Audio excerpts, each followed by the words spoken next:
Good morning, everyone. My name is Scott Schilling. I'm the CEO of mTusker. So today we're going to bring you part two of commissions processing. This is essentially that component where we're going to load in commissions and process them. In part three, we'll spend some time looking at the analytics and analytical tools that are available.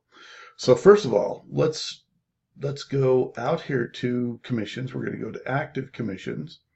And we're going to navigate to something called batch upload. And I've been uploading a lot of these lately and then backing them out. So let's just upload. We're going to upload a new file over here. We're going to select a file. Now I have a test file all ready to go.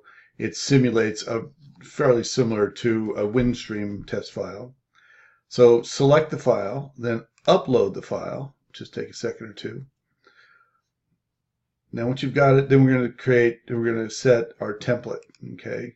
I've already templated this. It's fairly straightforward. I'm going to select WinStream. Now, here's all my various different things here. I've the vendor account number, the product is product description, MRC is in revenue, et cetera, et cetera. And I've also brought in an extra field that I'm calling comments, where I'll map in a comment column from that WinStream file.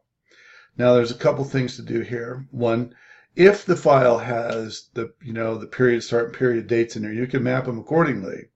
But generally, most of these files do not, and we like to try to recommend to our clients to set up something that's fairly consistent. So in this scenario, I'm going to override that, and I'm just going to say, let's say their May billing period. So May 3rd, and we'll do a bill date of June 15th. So in other words, in this simulation, the services are rendered in the month of May, and then the billing happened on the 15th of June. All right, so once we have all this mapped out and ready to go, then we want to do something called a trial. All right, so now the system is going to read all of the commission register records. These are what I described in part one, and we're going to test each one of these to make sure that, one, we find the matching corresponding commission register record, or CRR, and two is that the commission amounts and the available amounts actually pass their audits and edits. So I just want to do one thing real quick before we got into it. I set this file so it would be every record was found a commission register record, and every record was in tolerance. So everything you just upload and go, and you'd be finished with it. And to keep things simple, I made sure that all the MRRs and the commission amounts were all the same. So it's very easy to spot, as we do examples of things. So here we go. If I upload these, then they'll all be ready to go and be paid. So let's just do a quick upload and we'll be ready to go. So I've now committed those records to the database. So if I go out here, I'm going to say, all right, let's go look at my mystery records. There are none. Let's go look at my adjustment records. There are none. Okay. Let's go look at expected records. Now in this scenario, we had a perfect match. So every expected record was found and taken care of. I can go take a look at my payment processing, and I'm ready to go. Here's the amounts of money that were brought in. There was $10,000 of MRR. $2,000 of commissions paid. So everything works out pretty well. All right. So now let's have a look. And then, of course, depending on your split rates and stuff, you'll have this all ready to go. So what I'm going to do now is I'm just going to go back to batch upload. I'm going to back this out. Okay. There we go. Backed out. All right. So now I have no records at all in the system. So before you begin your commission run, the first thing you want to do is set your expected records. To do that, we go to active commissions, expected commissions. Now there are none, so we're going to reset these. Okay, now we're going to put them in the system. So now I'm expecting 61 records, commission records, and here they all are. Now after I finish loading them, anything that's left on this file is going to be a record that you expected to get, but you did not. So now let's go prep our our file that we're going to bring into the system. All right, so here we go. So these are the records that we're going to bring into the system. You might have tens of thousands of them, but this is what we're going to be working with today. Just, well, I think 61 of them. All right. Okay. So let's look at Frank's specialties. So let's kind of mess a few of these up and create some test environments. Okay. So here's Frank's specialties. We're going to leave him alone. Sports Corp. Let's take Sports Corp and we're going to alter the amount of money that's coming into the system to be paid. Okay. The system is expecting 20, but we're going to give it 30 and 15. I'll highlight these so we'll know what we're looking at. The next one is Marcus Welby here. So let's take Marcus Welby and let's change the vendor identifier. So now we know that the carrier, in this case Windstream, changed the vendor identifier. All right, left everything else the same. Let's go to this one here, First Church of Pikes Peak. And let's just delete this record. So this one's going to be removed completely from the system. So we're not going to get paid this guy. It's not going to show up. The next thing we want to do is let's set up a completely new record for processing. We'll call it Waldo's House of Horrors. And let's do a completely new thing. We'll just set up a brand new account. All right. Let's continue on. And let's see what would be another good example of what to do. Another common item that happens all the time with carriers is they'll change the name of what they call the account. So for Olympic Garments, I'm going to go ahead and change the name INC, and so that'll blow out to the mystery records as well. Let's just go ahead and remove Welp Gardens altogether. We're just going to delete them. Okay, so they're going to be gone. All right, so those are expected records, but we're not going to actually receive them. All right. Okay, so let's, I think that ought to do it for now. So I'm going to go ahead and save this file. There it is, save. All right, so you can come back. All right. So again, so we're getting ready to do our load for the month. It might be loading 20 different files or 15 or 2.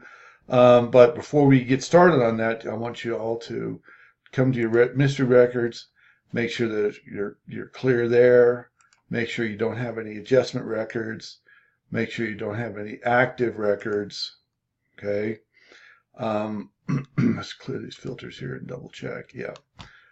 Then of course, this is very important. Make sure to purge off all your old ones and then reset your expected records. Now remember, as we're reading in records here, we're deleting them off this file, and anything that's left over here is a record that you were expecting to get but you did not receive. All right, so let's go ahead and load this guy. Now this one is not clean, not like the first one. This one has a big mess on it. So let's go ahead and select the file.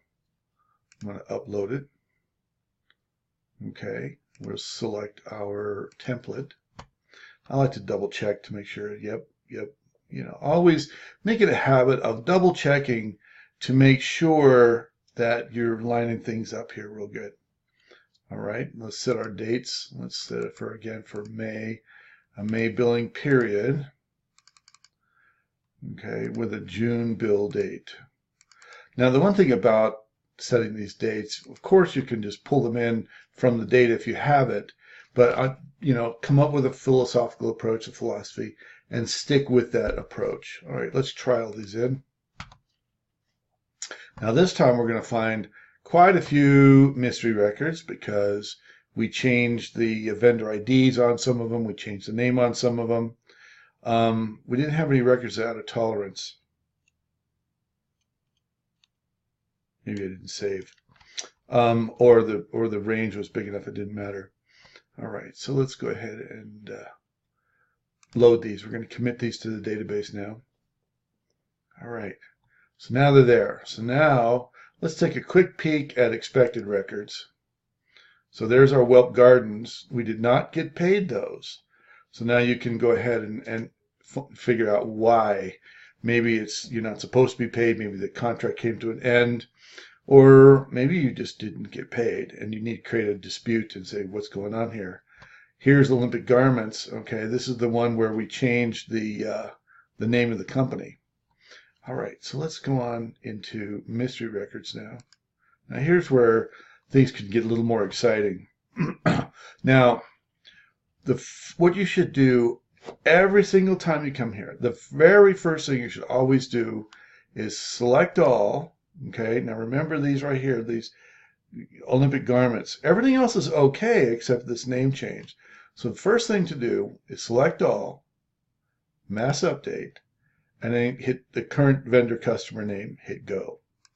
Now what this will do is it'll find the record and it will go ahead and update and process these. I have a few of them that didn't go.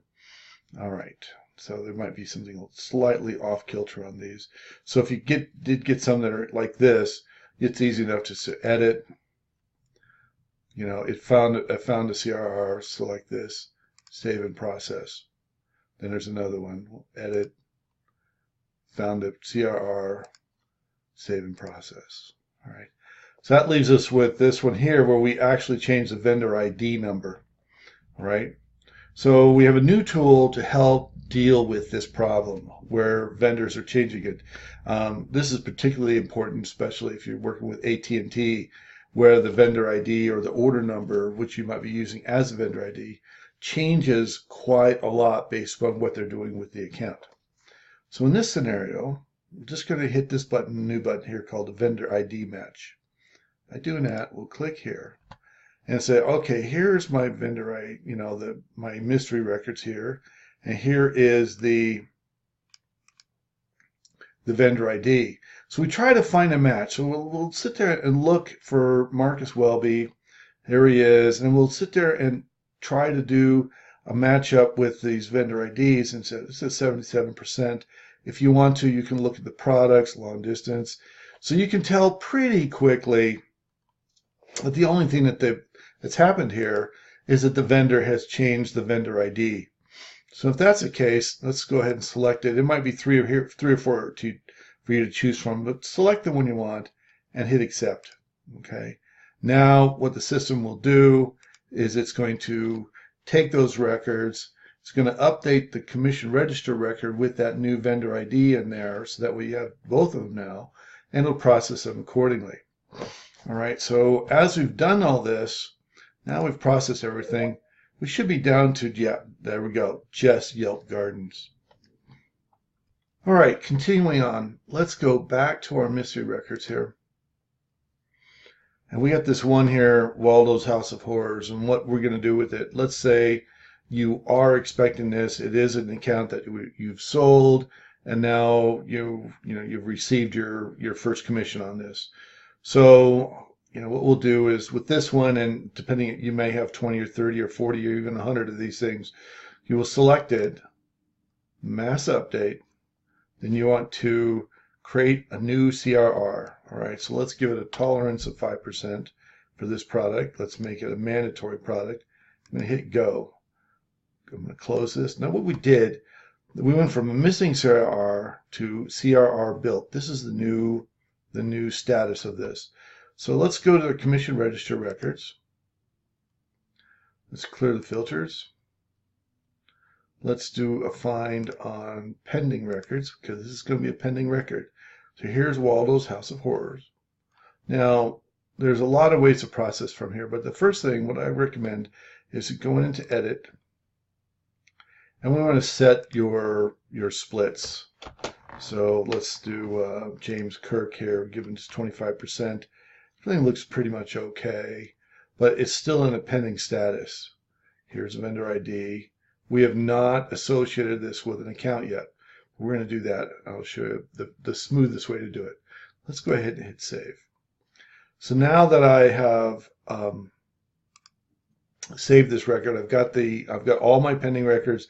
I've cleared out. I've got all of them with their splits in there. Now we're going to hit this tool right here, CRR matchup tool. All right, and we're going to say, all right, let's try to take this right here and find what's out there on the system. All right, well, Waldo's, we found Waldo's house. Nope, that's not it. We found a house. Okay, nope, a bunch of houses and whatnot. So we did basically, this is a brand new record. You haven't even recorded it in the CRM. So I have a couple things we can do. So we're going to just quickly create a shell here. Go ahead and let this load. All right, so here's I've carried in Waldo's House of Horrors, and you might say, okay, let's say the contact owner is James, and the account type is SaaS modules and whatnot. So you can add as much as you want. Let's go ahead and save this. All right. So now the tool will bring up House of Horrors. You have a 100% match. Let's select this and accept it. All right. So now this should switch over to active.